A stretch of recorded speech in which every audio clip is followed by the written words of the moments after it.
please permit me to welcome Ms. Eardley, a consultant colorectal surgeon and also the chair of the ACPGBI Education and Training Committee, to take us through concept on basic and advanced coloproctology. Ms. Eardley, the floor is open for you. Thank you very much. Thank you very much for your introduction. So I will just share my screen with you all. Just bear with me. So my name is Nicola Eardley. I'm a consultant general and colorectal surgeon in the northwest of England. I'm an honorary associate clinical professor at the University of Liverpool, and I am chair of the Education and Training Committee of the Association of Coloproctology of Great Britain and Ireland. So I'm not sure whether you know much about the society or not, but I'll just go through a few things. So the Association of Coloproctology of Great Britain and Ireland is a group of over 1,000 surgeons, nurses and allied health professionals who aim to advance the knowledge of bowel diseases in Britain and Ireland. And it's a society that aims to advance the care of patients. And in order to do this, we focus on 4 essential objectives. So we look at educational opportunities for both patients and members, but predominantly it's about education of our members at all levels. So that's trainees and consultants. We look to shape current practice and policy in the UK. We look to deliver information and advice for our members and patients in a user-friendly and easily accessible format. And we're involved in a lot of research. And so there's actually a huge amount of work that's undertaken by the association. And I don't think it's all necessarily appreciated by the members, the amount of work that goes on behind the scenes. So I've been invited to speak today to about a couple of the educational opportunities that we have that we can share with your society. One of the advantages of the virtual format such as this means that a lot of our resources will be able to share. So there are 2 main resources that we're able to share. One of them is the Advanced Coloproctology course, and this is generally aimed at more senior trainees and consultants. And then there's the Fundamentals of Coloproctology course that's aimed at more junior doctors earlier on in their career. The Advanced Coloproctology course is the ACPGBI's flagship educational course that's been running for almost 30 years.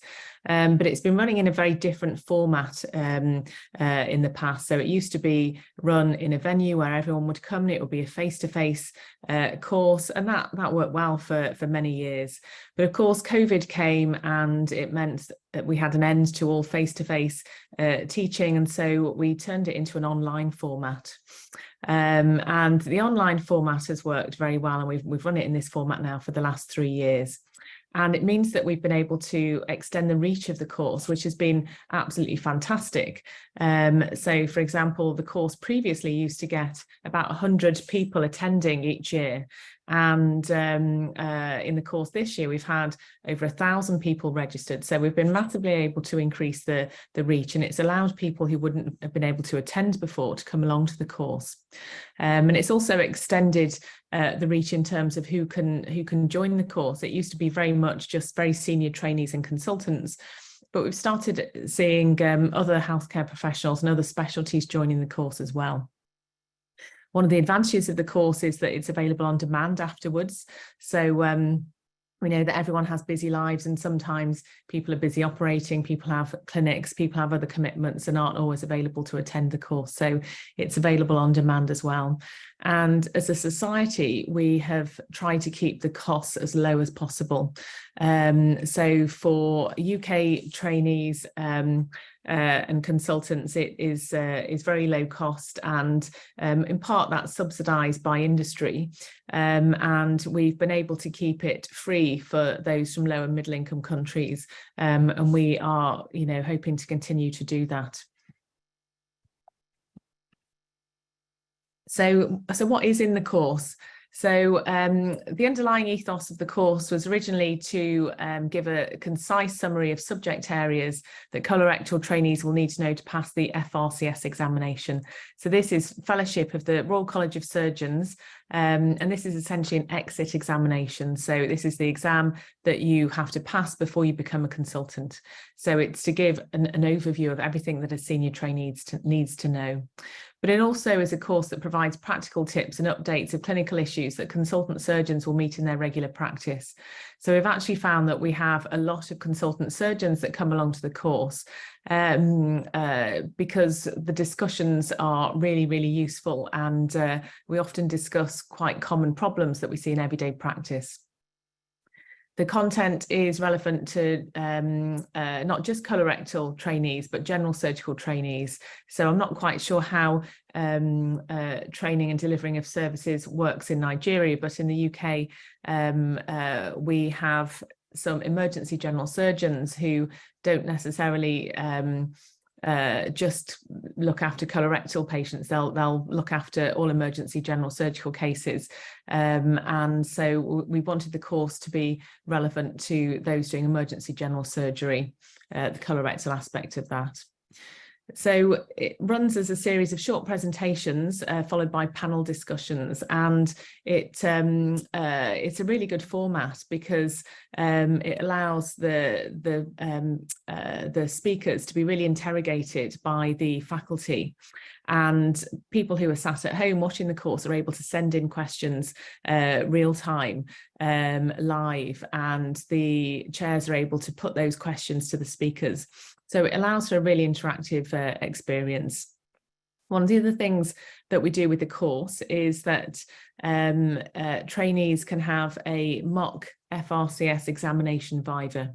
So in the FRCS examination, in the final part of it, trainees have a viva, which is pretty tough to sit and to pass. And a lot of the exam preparation involves viva practice. And we're able to run each morning a live viva workshop, and trainees volunteer to actually be vivaed in front of everybody, and then get feedback on their exam techniques. So that's always a really popular part of the course.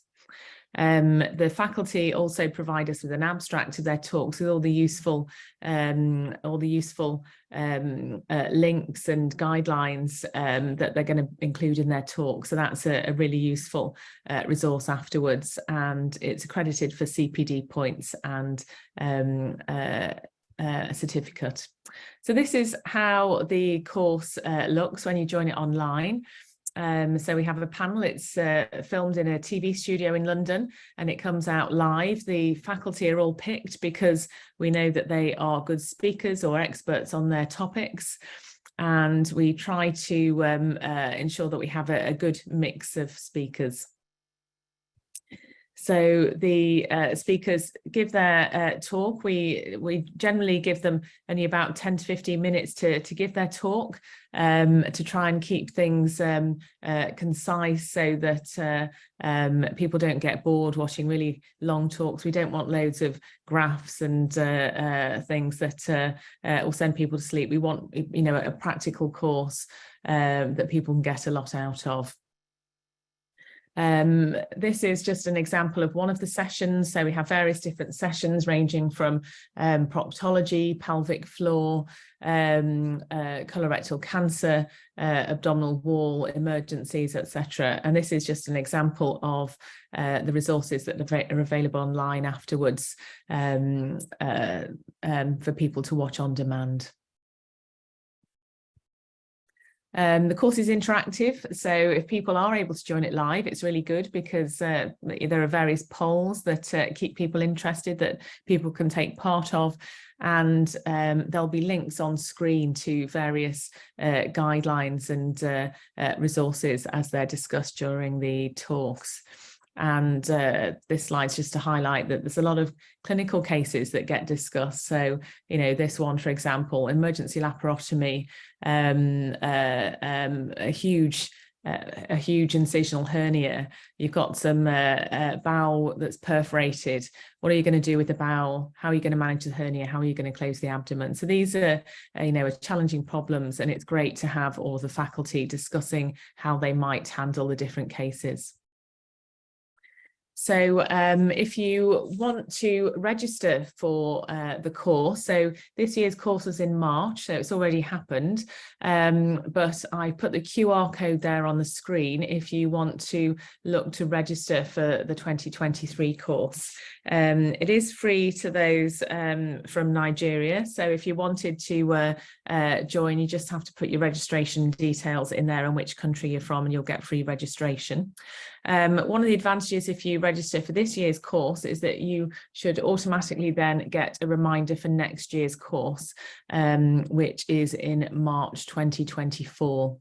So save the date for next year's course. It's the 20th and 21st of March. So the next course that we have done, this is actually a new course that we've done. We've only run this for the first time in this format this year, and that's the Fundamentals of Coloproctology course. This is a course that was developed from what was a basic coloproctology course that was run in a couple of centres in the UK. And this was aimed at a more junior trainee, so senior house officers. So these would be sort of, second and third year postgraduate doctors. And rather, again, the basic coloproctology course used to be held in person, a series of lectures, and COVID changed all that as well. People don't want to travel anymore. We're thinking about sustainability, we're thinking about inclusivity, and we've turned this into a virtual event as well, which is also live and on demand. This is essentially provides an overview of common conditions that you'd encounter on the ward round, in theatre, in clinics and on call. So it's all about how to survive as a junior doctor in general surgery and colorectal surgery. And again, we've kept this free for everyone. This is a slightly different format to the Advanced Coloproctology course in that it is run like a webinar, so it's not as interactive. So it is a little bit more basic, but it has kept the cost down so that it is free for people to attend. And again, it's accredited for CPD points and certificates once you've watched the course. So we have various different things, as I've said, covering theatre, clinics, on calls, and this is an example of one of the talks, Principles of Anastomosis and Stoma Formation. Another one of the talks, Management of Bowel Obstruction. And again, we tried to choose faculty who were known to be good speakers and were keen to be involved.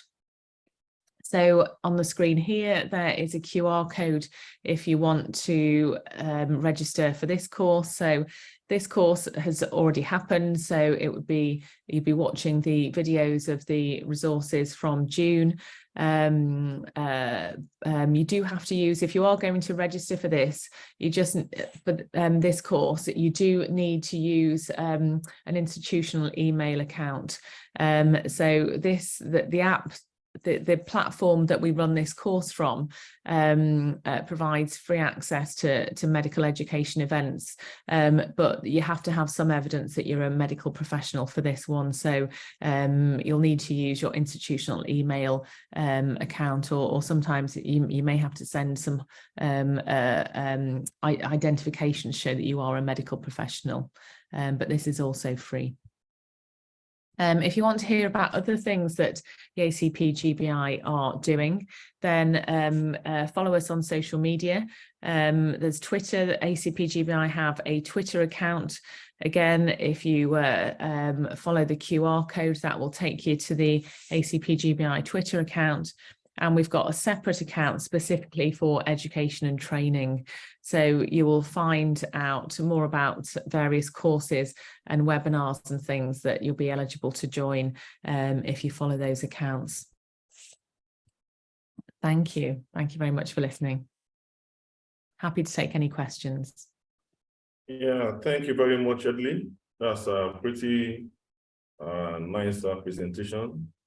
And at this juncture, I want to invite a fellow of the Royal College of Surgeons to actually moderate this session of question and answer, because he is familiar with the training protocol in Britain and Ireland, and many of the things that we have discussed, I'm sure he's quite familiar with them.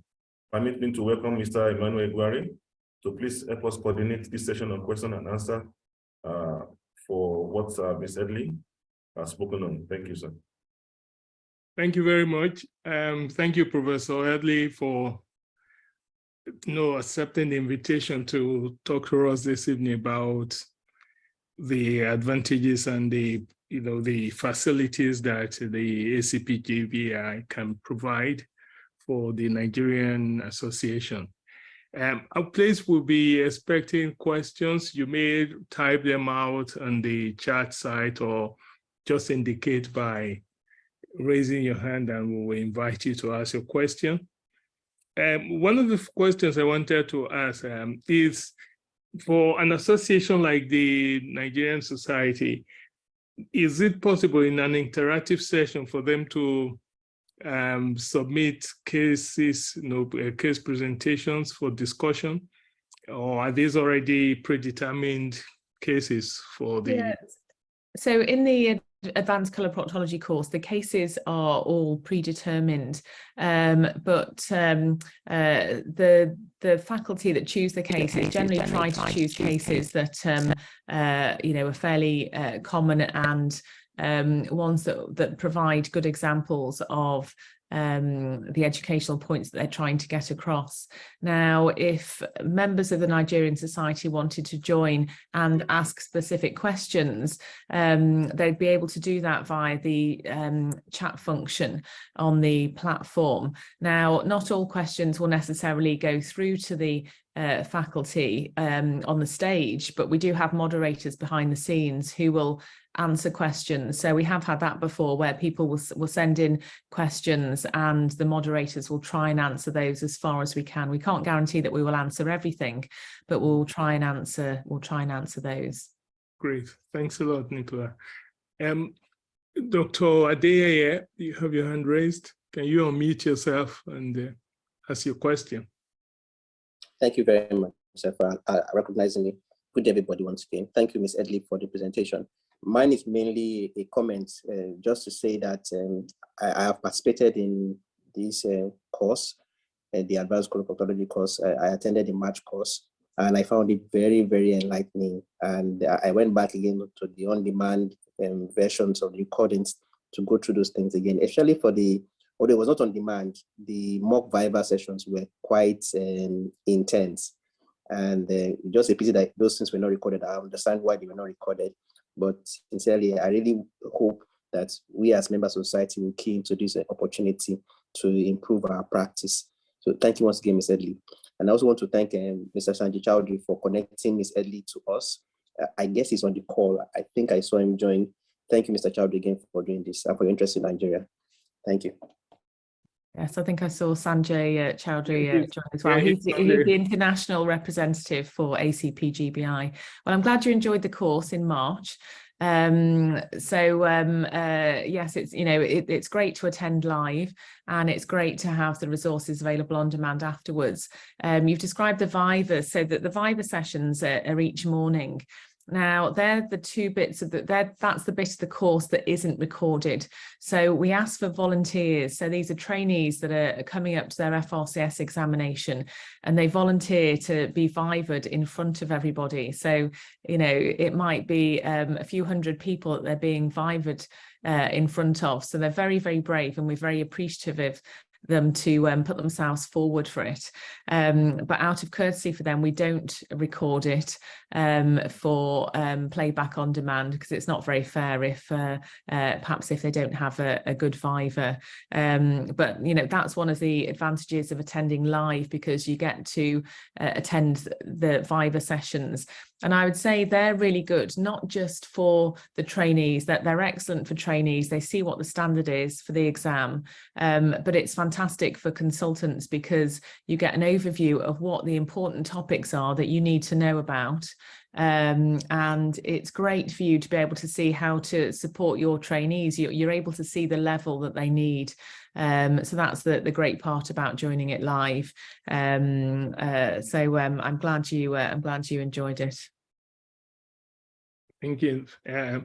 Dr. Olujumikoka, you have a question? Yes, thank you. More a comment than a question, and that relates to the fundamentals of coloproctology course, because I suspect a number of people would not have institutional email addresses, and I wondered whether either evidence from the Medical and Dental Council of Nigeria to show that they are doctors, or a letter or their registration number, something just to indicate that doctors may help. Yeah, I would have thought that would be fine.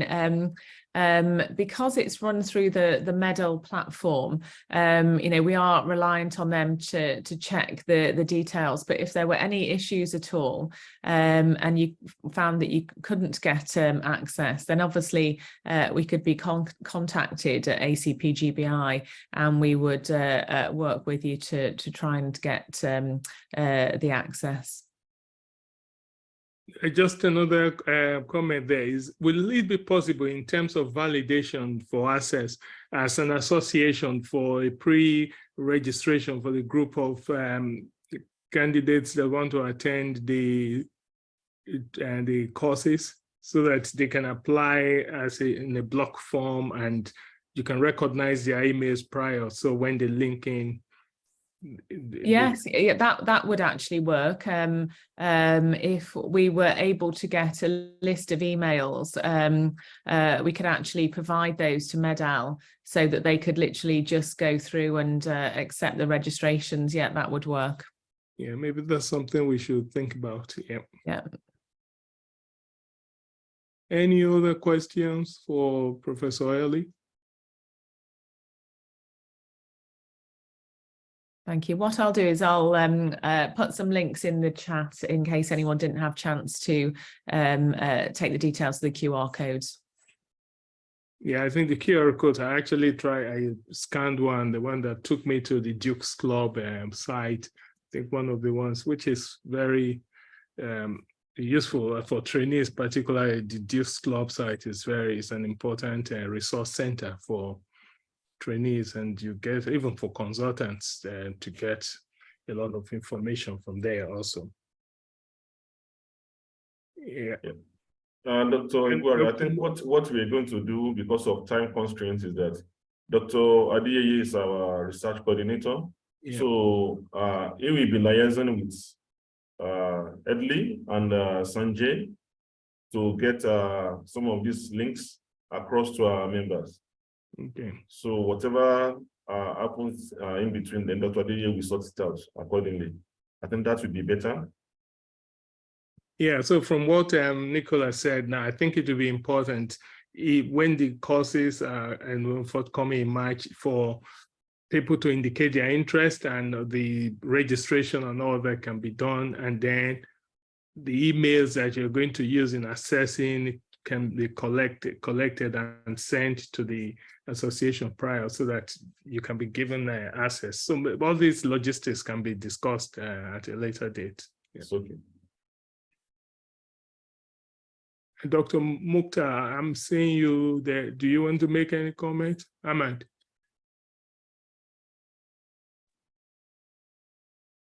Hi, yes. Let me use my other device. No, apart from just to say thank you to Nicola and to Sanjay for their interest in the association, and hopefully this is something that can grow. Nigeria is an important 1 out of 4 Africans is Nigerian, so putting efforts into improving the quality of colorectal, the treatment of colorectal disease in Nigeria would percolate to the rest of Africa. So it's well received, your interest, and hopefully this can grow into even closer collaboration. So thank you. Thank you very much. Thank you so much, Nicola, and then thanks, Sanjay, for making the connection.